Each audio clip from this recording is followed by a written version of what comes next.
Hey guys, तो आज देखने वाले हैं क्लास 8 के चैप्टर 9 मैथ्स के, जो कि अलजेब्रिक एक्सप्रेशंस एंड आइडेंटिटीज। यहाँ पर इस पूरे चैप्टर को जो है हमने कुछ पार्ट में बांटा है, ताकि आपको जो है एक लेंदी ना लगे, मतलब एक वीडियो जो है वो ज़्यादा लेंदी ना हो।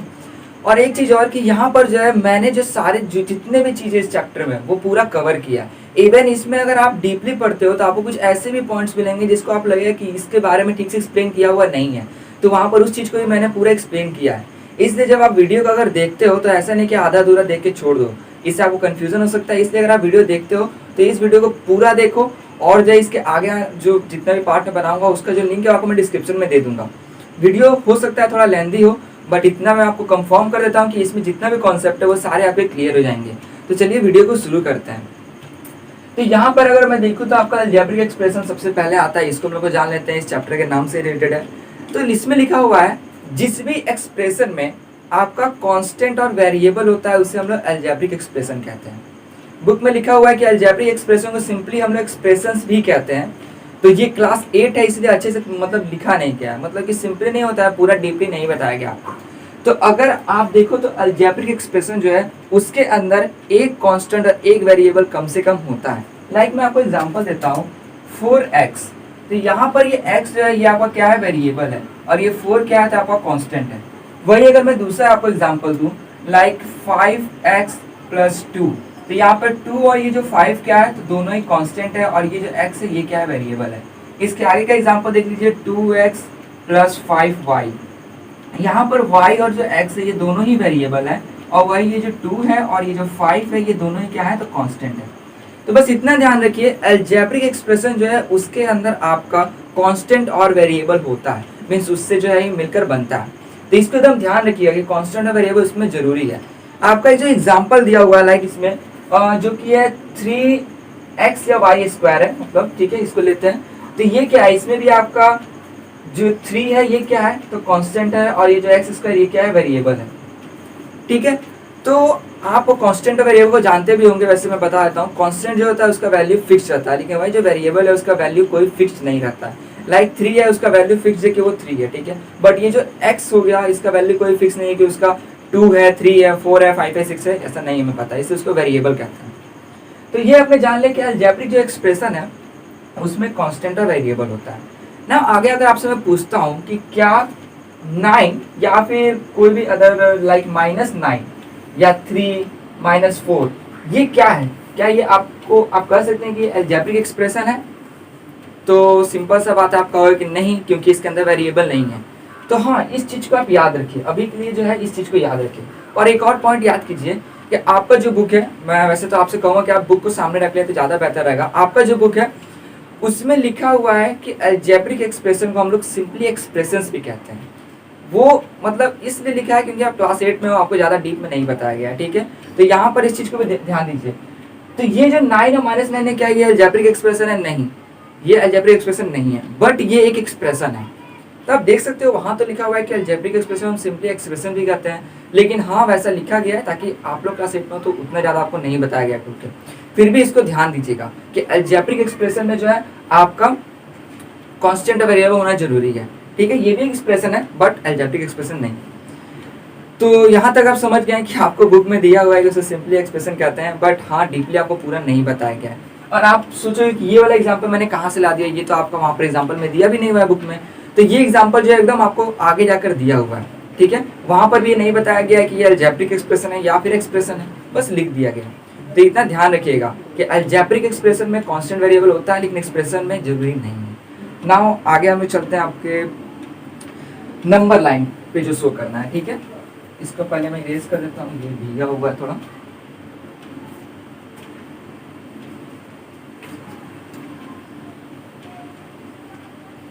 ना आपका जो है आगे दिया हुआ है कि नंबर लाइन पे हम लोग जो इसको कैसे शो करें। नंबर लाइन पे अगर मैं लेता हूँ x प्लस 3, तो x का वैल्यू तो मुझे नहीं पता क्योंकि वेरिएबल है। वही 3 जो है उसका वैल्यू मुझे पता है कि हाँ मुझे नंबर लाइन पे 3 सेंटीमीटर है या फिर 3 यूनिट मुझे आगे जाना है। तो मैं एग्जांपल यहाँ पर ले लेता हूँ, लाइक मैंने इसको ड्रॉ कर दिया। x प्लस 3 था, ठीक है, मैंने ये लिया था। मैं इसका इसको मान लेते हैं कि 1 सेंटीमीटर है, या फिर 1 यूनिट ले लीजिए, इसको यूनिट बेहतर रहेगा। इसको आगे मैंने बढ़ाया ठीक है। वैसे आप जानते होंगे कि आप जब भी ग्राफ पे बनाते हो, ठीक है ना, तो आप देखते हो जैसे कि 1 centimetre is equal to 1 unit, या फिर आप देखते हो 5 centimetre is equal to 1 unit, मतलब उसमें अंदर का जो यूनिट रहता है एक बॉक्स जिसमें 10 लाइन्स रहते हैं उसको यूनिट कहते हैं। तो यही आप मतलब बताते हो कि 1 centimetre is equal to 1 unit या फिर 5 centimetre is equal to 1 unit. तो हाँ, इसमें मतलब क्या है आपका, तो इसमें आप किलोमीटर भी ले सकते हो। ये सब आपका जब मैपिंग करने रहता है ना, मतलब मैप पर या फिर ग्राफ पर बनाना रहता है तो ये हो गया ना। देखते हैं कि x+3 जो है इसको कि आप इस पे नंबर यहाँ पे कैसे शो करोगे। तो यहाँ पर जो x है इसका वैल्यू मुझे नहीं पता है, हो सकता है कि x यहाँ पर हो या फिर यहाँ पर हो या फिर आगे भी हो सकता है, मतलब इस नंबर यहाँ पे कहीं पर भी हो सकता है, तो मुझे इसका वैल्यू नहीं पता। तो यहाँ पर ये जो x+3 दिया हुआ है इसका वैल्यू जो है आप अगर एग्जाम में देखोगे तो वहां पर दिया हुआ कुछ ना कुछ वैल्यू जरूर दिया होगा कि x का वैल्यू जो है अगर देख लेते हैं -2 है, नंबर यहाँ पे शो करना है, मान लेते हैं 0 यहाँ पर ले लेता हूँ और इसके पीछे -1 हो जाएगा, यहाँ पर 1 2 हो जाएगा।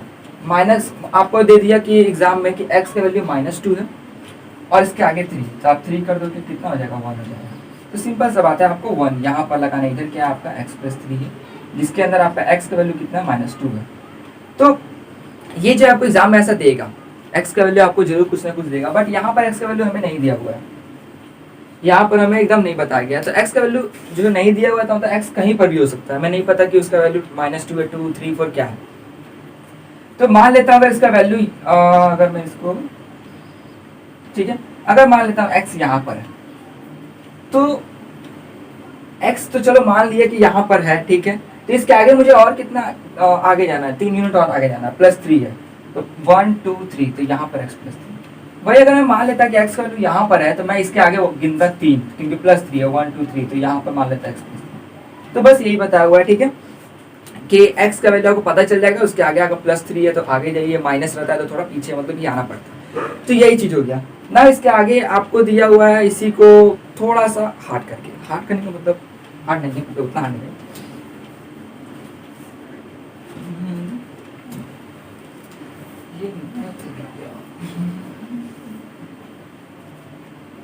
हाँ। तो आगे चलते हैं।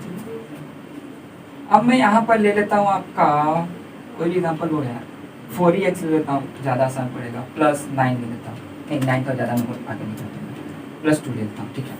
यहाँ पर मतलब मैंने इजी ही लिया है बट समझने वाला। तो यहाँ पर 4x+2 है, आप इसको एक्सपेंड करोगे, क्या मिलेगा आपको, 4 × x। तो आप अगर इसको देखोगे तो 4 टाइम x या फिर x और वो भी 4 टाइम्स, ठीक है, दोनों का बात वही बना होता है, 2 × 4 करो या 4 × 2 करो। तो यहाँ पर आप देखो तो आपको क्या मिलेगा कि अगर x आप लेते हो तो वो 4 बार है। इसको आप इजी वे में देखिए, क्योंकि कभी भी कोई भी क्वेश्चन को देखा जाता है तो ऐसा नहीं कि उसको कॉम्प्लिकेशन में बना के देखा जाता है, उसका देखा जाता है कि उसमें आगे दिया क्या क्या चीज़ है, उसको नोट डाउन किया जाता है, फिर देखा जाता है कि उसमें आसान मतलब वे ढूंढा जाता है।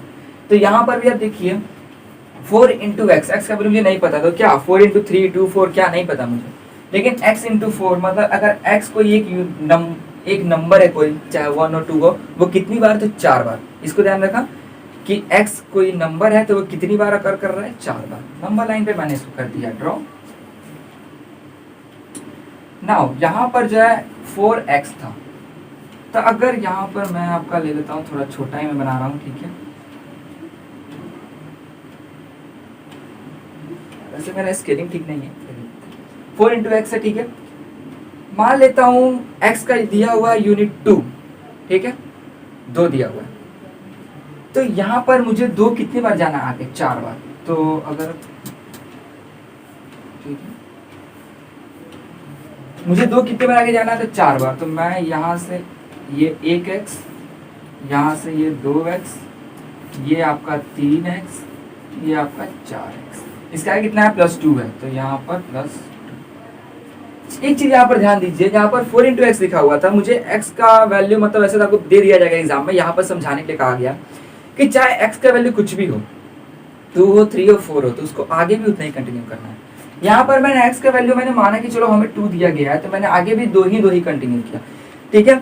या फिर अगर x जो है इसका वैल्यू जितना भी है मैंने उसको उतना ही आगे कंटिन्यू किया, फिर आगे मैंने ऐड कर दिया जो आपको दिया हुआ था। तो यही बात है, जब भी आप किसी वेरिएबल का एक वैल्यू लेते हो ना, तो उसका वैल्यू जो है वही लेकर आप आगे चलते हो। मैं जानता हूँ ये बहुत आसान सा चीज़ था जिसको आपको इतना लेंदी में समझाया गया कि अगर वेरिएबल का वैल्यू 1 है 2 है 3 है तो आगे भी उसको वही लेके चलना होता है, ठीक है। तो बस इतना ही इसका एम था समझाने का।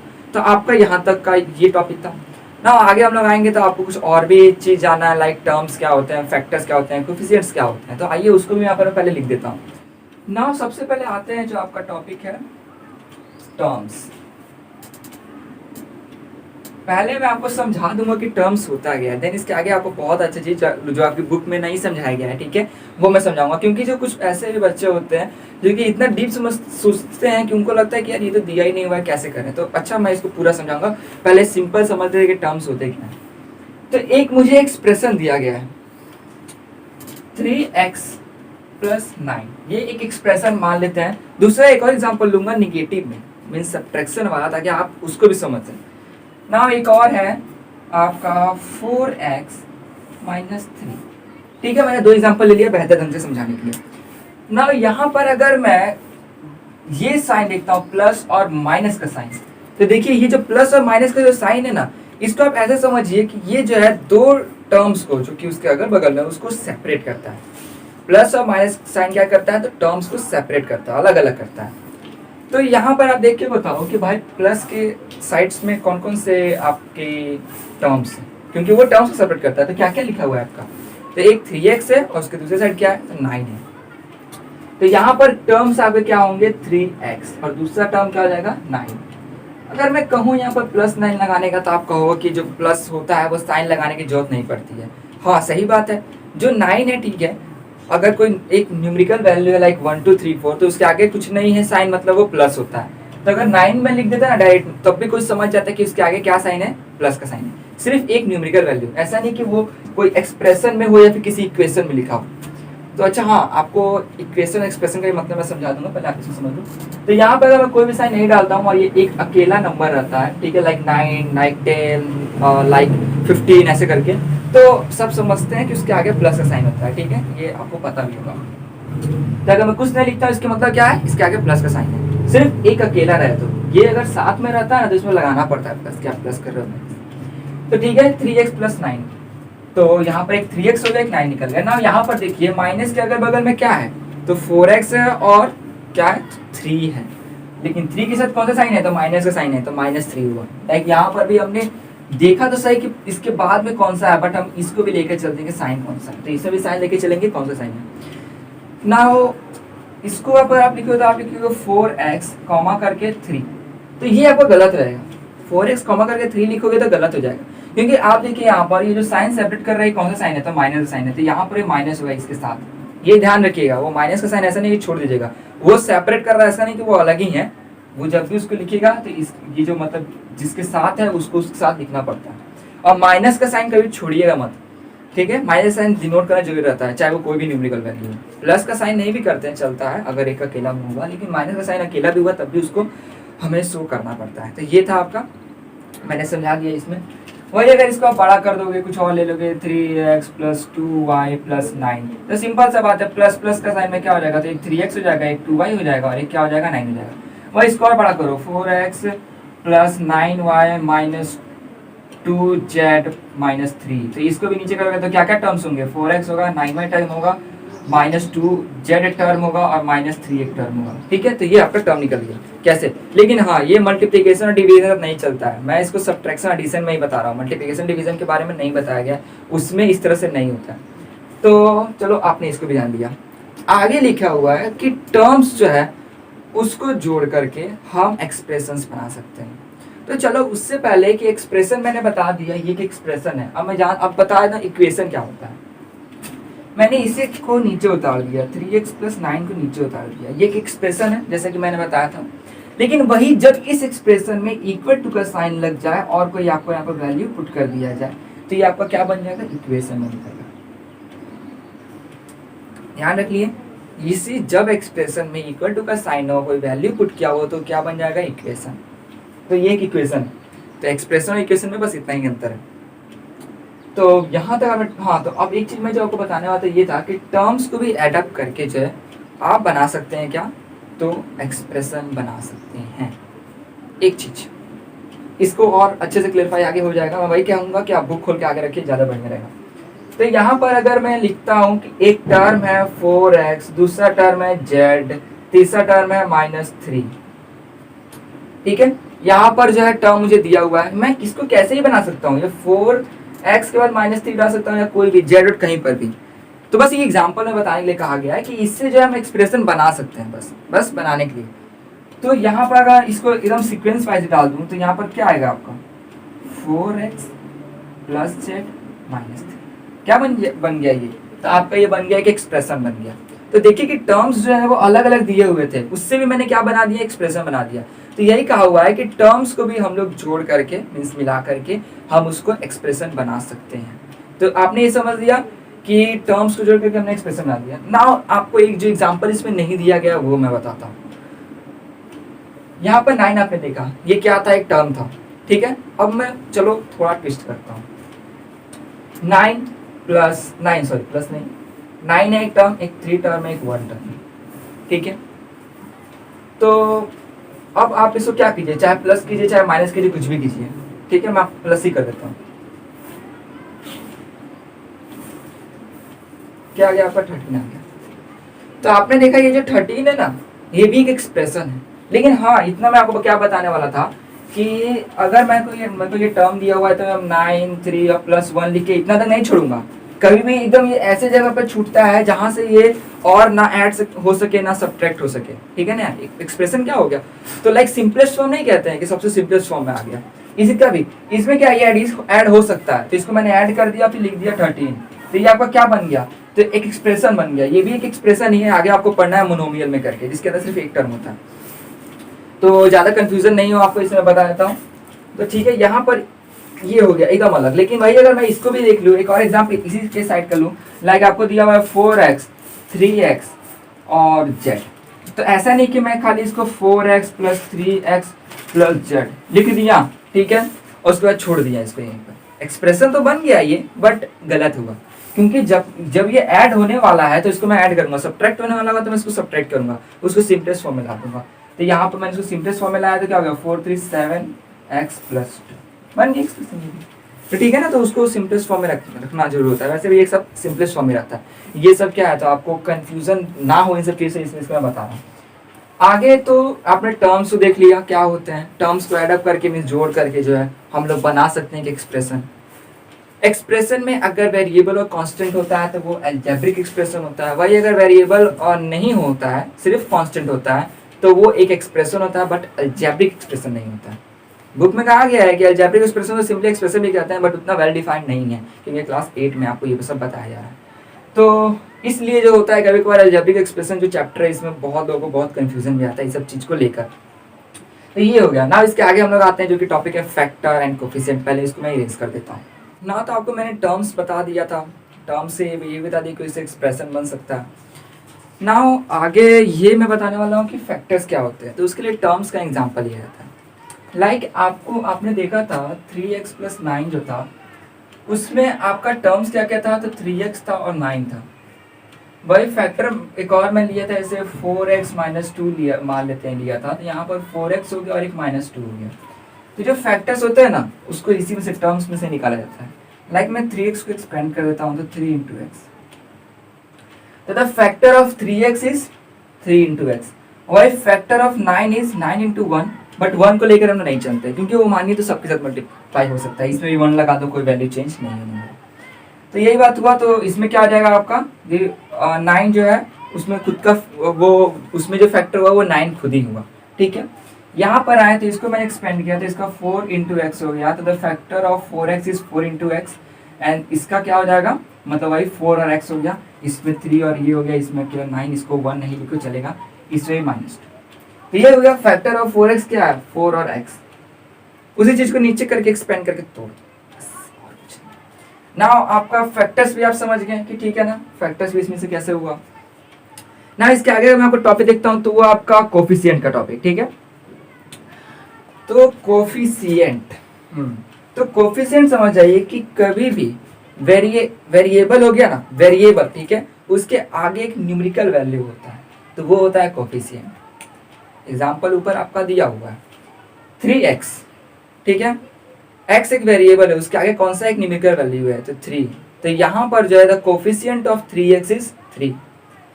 9 से कुछ नहीं है, हटाओ, 4x, x जो है एक वेरिएबल है, उसके आगे कौन सा ये आपका मतलब न्यूमेरिकल वैल्यू है उसके आगे, तो वो है 4। तो यहाँ पर the coefficient of 4x is 4। वही माइनस में होता, -3y प्लस 2z। तो द कोफिशिएंट ऑफ, इसको भी देखना है, यहाँ पर प्लस जो है ना साइन ये सेपरेट करता है दो टर्म्स को, ऐसा नहीं कि सीधे घुसा देना कि the coefficient of -3y plus 2z, ऐसा नहीं होता है, ठीक है ना। इसको अलग अलग करके देखना पड़ता है। इसको भी आप देख लीजिए कि ये एक्सप्रेशन है, इसमें टर्म्स होंगे ये, देन आप इसको अब देखो। तो यहाँ पर जो आपका आ गया coefficient of -3y is -3 and the coefficient of 2z is 2। तो बस इतना समझ गए, कोई भी वेरिएबल के आगे जो न्यूमेरिकल वैल्यू होता है उसे हम लोग कोफिशिएंट कहते हैं। बस इतना सा आसान सा था, ठीक है ना। वेरिएबल के आगे न्यूमेरिकल जो वैल्यू होता है लाइक 1 2 3 4 5 6 ऐसे करके, ठीक है। तो ये हो गया आपका, तो कोफिशिएंट भी आप समझ गए ना। टर्म से रिलेटेड आपको मैं आगे जो है बताने वाला हूँ, लाइक मोनोमियल, इन सब चीज़ों में कि कंफ्यूजन आपको नहीं होने दूंगा। वैसे मैं फिर भी अगर आपको थोड़ा भी डाउट आया था तो आप मुझे कमेंट करके पूछ सकते हैं। मैं जानता हूँ ये जो चैप्टर जो था इसमें आपको कुछ कुछ ऐसे मतलब नहीं होता, उतना बेहतर तरीके से नहीं बताया गया था जितना बता सकता था। वो अलग बात है, एग्जाम्पल में चीज डाल दिया हुआ है लेकिन बताया नहीं था ना। इसके आगे हम लोग देखते हैं, इसको भी रेस करके आप ये 3 समझ गए होंगे। टर्म्स हो गया, टर्म्स को इसको मैंने एक टर्म को तोड़ा तो ये फैक्टर उसका निकल गया उस टर्म का ना। इसी में बताया हुआ है कि लाइक उनका जो कोफिशिएंट है वो क्या है। कोफिशिएंट मैंने बता दिया कि कभी भी किसी वेरिएबल के आगे का जो न्यूमेरिकल वैल्यू होता है वो होता है कोफिशिएंट ना। इसके आगे आते हैं। हे गाइस, नाउ जो है इस वीडियो का लास्ट टॉपिक है जिसके अंदर आपको मैं मोनोमियल, बाइनोमियल, ट्राइनोमियल और पॉलिनोमियल को समझाऊंगा। तो देखियो यहाँ पर मोनोमियल जो होता है उसमें सिर्फ एक टर्म होता है। मोनोमियल सिंपली समझो कि ऐसा एक्सप्रेशन है, एक्सप्रेशन मैंने बताया क्या होता है, जिसके अंदर सिर्फ एक टर्म होता है, लाइक 4x -2z 3y², ठीक है, इस तरह करके। तो सिर्फ एक टर्म होगा ना। आपको इसमें एग्जांपल में दिया हुआ है -9। तो मैंने अभी क्या बताया, मोनोमियल एक ऐसा एक्सप्रेशन है, ऐसा एक्सप्रेशन है जिसमें सिर्फ एक टर्म होता है। तो ये सब मैंने एग्जांपल ले दिया। अभी टर्म के बारे में हमने जो पढ़ा था लाइक 3x + 2 ही मैंने लिया था मान लो, तो इसमें एक 3x निकला था और एक 2 निकला था। तो हम लोग ये भी कह सकते थे कि ये भी एक क्या है, तो एक एक्सप्रेशन है। और किसमें का, तो मोनोमियल का। बस कह सकते थे इसने जोड़कर भी एक एक्सप्रेशन बनाया, ये भी कह सकते थे, दोनों सही है, ठीक है। ध्यान रखिएगा, कंफ्यूजन ना हो, इसे मैंने इसका आपको पहले नहीं बताया था, अभी बता रहा हूँ ना। यहाँ पर देखो आप 4x दिया हुआ है, -2z हो गया, 3y और -9 दिया हुआ है। तो मैंने बोला कि ऐसा एक्सप्रेशन है जिसमें सिर्फ एक टर्म है। और अभी आपका सबसे बुक के स्टार्टिंग में क्या लिखा हुआ था कि algebraic expression is simply called expression, simply एक एक्सप्रेशन। तो अलजेब्रिक एक्सप्रेशन में तो वेरिएबल भी होना चाहिए ना, लेकिन यहाँ पर तो वेरिएबल नहीं है, नहीं है वेरिएबल। तो सिंपल सा बात है, ये एक्सप्रेशन तो हुआ बट अलजेब्रिक एक्सप्रेशन नहीं है। मतलब ये जो एक्सप्रेशन एग्जांपल है लेकिन अलजेब्रिक एक्सप्रेशन नहीं है। तो आप देख सकते हो कि आपके लेवल तक में, क्लास 8 तक में उतना ज़्यादा डीप नहीं बताया गया, नहीं होता है। जैसे इसी को देख लीजिए, नो वेरिएबल्स, आपके बुक का ही मैंने एग्जांपल लिया। अगर आप अपना पेज खोल कर देखिए तो आपका पेज नंबर 2 पे होगा शायद, मतलब चैप्टर का, उस पर देखिए। तो यही समझिए कि ये जो -9 था ये आपका अलजेब्रिक एक्सप्रेशन नहीं है बट एक्सप्रेशन है। तो आप समझ गए कि थोड़ा तो डिफरेंस है दोनों में। तो ये उस वक्त समझ आपको अभी अच्छे से आ गया होगा। तो चलो समझ गया मैं भी इस चीज़ को कि ऐसा एक्सप्रेशन इसमें सिर्फ एक टर्म ले लिया मैंने, ठीक है। इसके आगे -9 हो गया, 9y कुछ भी लो, बस एक होना चाहिए। यहाँ बाइनोमियल में 2, लाइक x + y ले लो, x + 9 ले लो, 3 + y ले लो, z² + x ले लो, कुछ भी ले लो। लेकिन अब आपके दिमाग में ये भी आ जाएगा कि ये एक एक्सप्रेशन है -9, तो 3 भी एक एक्सप्रेशन हुआ। मैंने एग्जांपल लिया, 3 क्या कुछ भी हो सकता है। तो आप तो ये भी कहोगे कि 3 + 4 भी अगर मैं लिखूंगा, कुछ हो सकता है, कुछ क्या है कि 3 + 4 भी लिखूंगा तब भी ये आपका बाइनोमियल में आएगा। तो नहीं, ऐसा नहीं है। मैंने क्या कहा था, जब भी होगा वो सिंपलेस्ट में होगा, यहाँ पर उसको ऐड सब कैसे ना कर सके। यहाँ पर आप क्या इसको प्लस कर सकते हो, नहीं कर सकते हो। तो यहाँ पर आप जो अगर देखना चाहोगे 3 + 4 को कि ये क्या है, मोनोमियल बाइनोमियल क्या है, तो पहले तो इसको देखो सॉल्व करके कि क्या सॉल्व हो रहा है। तो ये 7 हो जाएगा। तो देखो कितना आया, सिर्फ एक ही टर्म आया, तो ये किस में चला गया, मोनोमियल में चला गया, ठीक है ना। इस चीज को ध्यान रखो। वही अगर 3x + 4x है तो ऐसा नहीं कहोगे कि आप ये बाइनोमियल है, ऐसा नहीं है। पहले इसको आप सॉल्व करो, देखो नीचे सॉल्व हो रहा है तो 7x, तो ये किस पे चला गया, आपका मोनोमियल में चला गया। इसको ध्यान देना, ठीक है ना। तो ये हो गया, इससे मैंने आपको एकदम अच्छे से एग्जांपल लेके बता रहा हूँ ना। ट्राइनोमियल में 3 टर्म्स होते हैं, सिंपल सा बात है, x y z 3x 4y कुछ भी लो और z लो और भी कुछ ABC कुछ भी लो, बस समझ जाओ कि भाई वो सिंपलेस्ट में होना चाहिए ना। पोलिनोमियल, तो पोलिनोमियल में एक भी टर्म हो सकता है, दो भी, तीन भी। मतलब कि अगर मैं इन तीनों की बात करूं तो ये सारे पोलिनोमियल्स में आ सकते हैं। लाइक अगर ये है 4x तो ये मोनोमियल तो है ही, इसको मैं साथ में पोलिनोमियल भी बोल सकता हूँ, क्योंकि पोलिनोमियल में 1 2 3 और जितने अधिक जितना भी टर्म होता है सब टर्म्स आते हैं, ठीक है ना। तो ये जितने भी होगा मोनोमियल बाइनोमियल ट्राइनोमियल ये सब किस में आते हैं, पोलिनोमियल में आते हैं। मैं 4x को बोल सकता हूँ कि ये एक पोलिनोमियल है, ठीक है, कह सकता हूँ इसको मैं। लेकिन जब उसका मुझे एक नाम दिया गया है लाइक मोनोमियल में, इसको मोनोमियल कह सकते हैं, इसको बाइनोमियल, इसको ट्राइनोमियल, तो ये कहना ज़्यादा बेहतर रहता है। लेकिन हाँ, ये पोलिनोमियल में सब आता है, 1 2 3 जितने टर्म्स है सब आते हैं। तो थोड़ा तो आपको लग रहा हो कि जब पोलिनोमियल में सारे कर दिए गए हैं तो ये सब के नाम देने की क्यों जरूरत है। तो ये सब के नाम देने से बस नहीं होता, एक अलग सा उनका एक पहचान बन सकता है। मतलब इतना समझ जाओ कि अगर 4x दिया हुआ है, पूछा जाए कि वो पोलिनोमियल है या मोनोमियल, तो बेहतर रहेगा कि आप ये कहो, क्योंकि ये सिर्फ एक ही टर्म को पे फोकस करता है। बस पोलिनोमियल में सब आ जाते हैं, ठीक है। ये सिर्फ स्पेसिफिक एक टर्म के लिए बना, ये सिर्फ स्पेसिफिक दो टर्म्स के लिए नाम बना हुआ है, ठीक है। तो यही चीज़ था इसमें ना। आशा करूंगा आपको जो है वीडियो अच्छी लगी हो। वापस से लास्ट में कहना चाहूँगा यही बात है, अगर कोई एक टर्म लिख के बोला हो तो अगर लिखा हो कि मोनोमियल पोलिनोमियल क्या है, तो आप बोलोगे कि वो दोनों है, ठीक है, दोनों ही है, दोनों ही हो सकता है। वैसे तो अगर सिर्फ लिखा होगा कि एक्स दिया हुआ नीचे, क्या वो ट्राइनोमियल है, क्या वो बाइनोमियल है, या फिर मोनोमियल है, या फिर नन, कुछ नहीं है, ठीक है। तो आप कहोगे क्या एक्स है, अकेला है, तो क्या हो जाएगा आपका यहाँ पर, देखो जब भी एक्स अकेला है ना तो यहाँ पर आपका ये कहा गया मोनोमियल कहा गया, ये रहा एम, ठीक है। एक चीज और आप जानते भी होंगे कि अगर ये एक्स दिया हुआ है या वाई दिया है तो इसके आगे एक वन हिडन रहता है ना। तो ये ध्यान रखना, मैंने जैसे कहा था ना कि अलजेब्रिक एक्सप्रेशन में कांस्टेंट और वेरिएबल दोनों होने जरूरी है। तो अगर आपको दे दे एक्स दे दे खाली, तो आप कहोगे हाँ ये भी अलजेब्रिक एक्सप्रेशन है, इसके आगे वन जो है हिडन रहता है। तो आशा करूँ वीडियो आपको अच्छी लगी हो। इसका सेकंड पार्ट में जल्द लाने वाला हूँ। और हाँ, एक चीज़ मैं बता दूँ कि इसमें जो आपको कोई भी कंफ्यूजन नहीं होगा, जितना मैं जानता हूँ, मैंने सारा चीज़ जितना भी अपने हिसाब से मैं जानता हूँ, जो मुझे भी मिला था इसमें जो डाउट करके, तो वो सब मैंने क्लियर कर दिया है। आशा करूँ वीडियो आपको अच्छी लगी हो। और हाँ, वीडियो जब भी देखो यार पूरा देखो, आधा अधूरा मत छोड़ा करो, उससे समझ में आने लगेगा, और बुक को सामने रख के पढ़ो। तो दोस्तों इस वीडियो में सिर्फ इतना ही। आशा करूँ वीडियो अच्छी लगी हो। और हाँ, वीडियो अच्छी लगी तो प्लीज़ लाइक करें, शेयर करें, सब्सक्राइब करें। और जो कोई भी दिक्कत आ रहा हो कमेंट कर दें, मैं जो इसको सॉल्व कर दूंगा, चाहे कमेंट में या फिर अगली वीडियो में बता दूंगा। तो मिलते हैं इसके अगली वीडियो में।